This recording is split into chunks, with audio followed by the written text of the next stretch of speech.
Hello' everyone, বহুত দিনৰ মূৰত আকৌ মিনি ভ্লগ এটা লৈ আহিলোঁ। এইটো পিছে বহুত দিনৰে ভিডিঅ' আৰু আজি আমি গৈ আছোঁ গোগামুখলৈ। কিমাননো আৰু ধেমাজিত একেখিনি জেগালৈকে গৈ থাকিম। আমি আহি জীয়াঢল চাৰিআলি পালোহি। ৰাস্তাত আহোঁতে ইমান বেছি ভিডিঅ' নকৰিলোঁ, সেইবাবে আমি গোগামুখো সোমালোহি। গোগামুখ পায়ে অলপ দূৰ গৈ দেখিছেই নহয় কিমান ডাঙৰ বৰষুণ। তাতে দোকান এখনত ৰৈ দিলোঁ আৰু এওঁৰ লগৰ এজন আহিলে। লগৰজনৰ গাড়ীতে উঠি লৈ কিনে আমি তিনিওটা আকৌ NSPC লৈ বুলি আহিলোঁ। আমিও NSPC পালোহি আৰু NSPC দলঙৰ ওপৰতে অলপ টাইম ৰখি অলপ ইফালে আৰু কিনো চাম আৰু পানীখিনি, আৰু যি ডাঙৰ বৰষুণ দিছে। অলপ ৰ'দ দিয়াহেঁতেন আৰু বেছি ভাল লাগিলেহেঁতেন।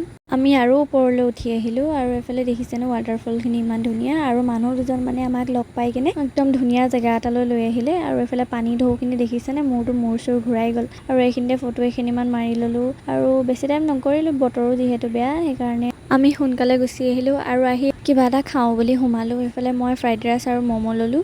বতৰো ঠাণ্ডা আছিল আৰু খানাটোও বহুত টেষ্টি আছিল। আমিও ঘৰমুৱা হ'লোঁ। আজিলৈ ইমানেই আছিল, বাই।